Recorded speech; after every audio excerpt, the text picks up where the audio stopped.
साथीहरु तपाईहरु नि युट्युबर बन्न चाहनुहुन्छ के म जस्तै युट्युबबाट पैसा कमाउन चाहनुहुन्छ यदि चाहनुहुन्छ भने पछि युट्युब सबभन्दा पहिला के हो कि युट्युब च्यानल बनाउन सिक्नुस् के युट्युब च्यानलको 6 वटा सेटिङ अनि कसरी लगाउनु पर्छ अनि कहाँ कहाँ गएर लगाउनु पर्छ भन्ने विषयमा आज म तपाईहरुलाई प्रोफेसनल तरिकाले युट्युब च्यानल कसरी बनाउने भन्ने विषयमा यो भिडियो लिएर आएको छु। ल साथीहरु म चाहिँ यहाँनिर आफ्नो मोबाइलको स्क्रिनमा आइसकेको छु हैन। सबभन्दा पहिला युट्युब च्यानल बनाउनु भन्दा पहिला एउटा जीमेल आइडी क्रिएट गर्नुपर्ने हुन्छ र जीमेल आइडी बनाउन आउँदैन भने म चाहिँ अर्को भिडियो लिएर आउने छु र मैले अलरेडी जीमेल आइडी बनाएर राखेको छु। त म युट्युबमा जान्छु। युट्युबमा गइसके पछाडी हैन यहाँनिर तल हेर्नु यो भनेर एउटा मेरो नामको लोगो आछ हैन अनि स्विच अकाउन्ट भन्ने छ त्यसको माथि क्रिएट च्यानल भन्ने लेखेको छ हैन। म त्योमा क्लिक गर्छु हैन। क्लिक गर्दाखेरि अब चाहिँ तपाईहरुले नाम चाहिँ के राख्ने हो यहाँनिर नाम राख्नु होला हैन। अनि तल ह्यान्डल चाहिँ अटोमेटिकै आउँछ हैन। अनि त्यसपछि अब तपाईहरुले सबभन्दा पहिला यहाँनिर क्रिएट च्यानल छ नि तल यो क्रिएट च्यानलमा क्लिक गर्नुस्। अब क्रिएट च्यानलमा क्लिक गरिसके पछाडी अब च्यानल त बनिहाल्यो हैन। भ्यू योर च्यानल भनेर त्योमा क्लिक गर्नु होला। अब यो चाहिँ युट्युब च्यानल बनिहाल्यो। अब चाहिँ के गर्नु पर्छ भने यहाँनिर पेन्सिलको आइकन छ नि साइडमा पेन्सिलको आइकनमा क्लिक गर्नु। अब सबभन्दा फर्स्ट काम के हो भन्दाखेरि फोटो लगाउनु हैन। यो चाहिँ एउटा फोटो लगाउनु होला कुनै पनि म एउटा लगाइदिन्छु हैन। म अहिले तपाईले सिकाउनलाई एक्जाम्पल एउटा फोटो लगाइदिन्छु हैन। अनि फोटो चाहिँ मेरो सक्सेसफुल भइहाल्यो यहाँनिर देख्न सक्नु भएको छ एउटा फोटो लगिहाल्यो। फेरि पेन्सिलको आइकनमा जाने हैन।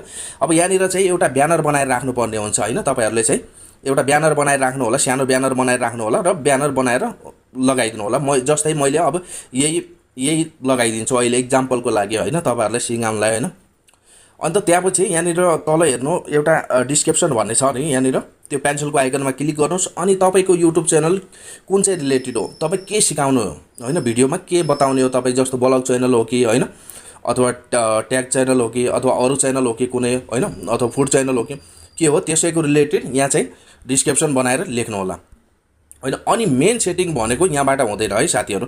अब चाहिँ तपाईले के गर्नुपर्ने हुन्छ भन्दाखेरि यहाँनिर वाइटी स्टुडियोमा आउने अनि त तपाईको चाहिँ कुन चाहिँ अहिले बनाएको हामीहरुले कुन चाहिँ च्यानल हो है त्यो च्यानलमा यहाँनिर म जान्छु है।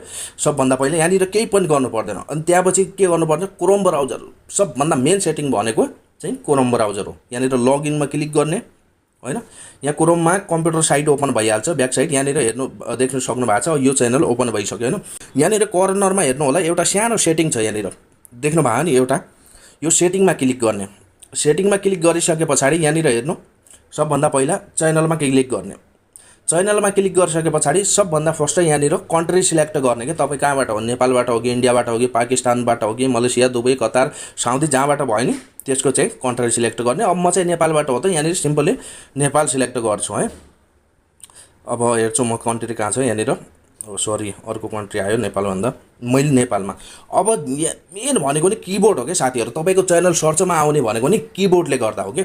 अब जस्तै अब मेरो यो ब्लग च्यानल हो त हैन सबभन्दा पहिला आफ्नो च्यानलको नाम लेख्ने। अब केही पनि च्यानलको नाम जस्तै मानौं हैन सबभन्दा पहिला भनौं न मेरो च्यानलको नाम चलो लाल बहादुर छ मेरो नाम लाल बहादुर हो नि त चलो म त्यसै आधारले उ गर्छु हैन। ल एउटा ट्याग किबोर्ड यो भइहाल्यो। अनि एउटा बहादुर लाल भन्ने एउटा दुईटा किबोर्ड भइहाल्यो। अनि अब मेरो च्यानल के हो माई फर्स्ट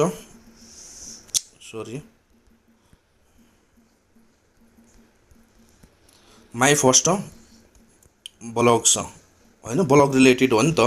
अनि त्यसपछि एउटा किबोर्ड ब्लग भइहाल्यो एउटा किबोर्ड ब्लग्स भइहाल्यो हैन। यसै गरेर 8-10 वटा टक्क पारेर सोचेर हैन जुन चाहिँ भाइरल किबोर्डहरु छन् किबोर्ड लगाउने अनि सिम्पली यहाँनिर सेभ गर्दिने हैन।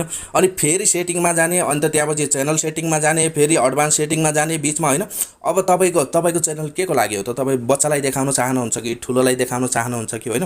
अब मेरो च्यानल त यो बच्चाको लागि होइन म चाहिँ यहाँनिर no set this not mode kids भन्ने छ नि 4 किड्स भन्ने योमा क्लिक गरिदिन्छु मेरो किन भन्दाखेरि मेरो यो बच्चाको लागि होइन। अनि त सिम्पली यहाँनिर सेभ गरिदिने हैन। अनि यहाँनिर फेरि सेटिङमा जाने फेरि च्यानलमा जाने यहाँनिर साथीहरु तीनटै इनेबल हुनुपर्छ है। अनि यहाँनिर चाहिँ इनेबल गर्दाखेरि भेरिफाई मोबाइल नम्बर भन्छ योमा चाहिँ क्लिक गर्यो भने त्यहाँनिर तपाईहरुसँग एउटा मोबाइल नम्बर माग्छ अनि मोबाइल नम्बरमा ओटीपी आउँछ यो चाहिँ इनेबल भइहाल्छ।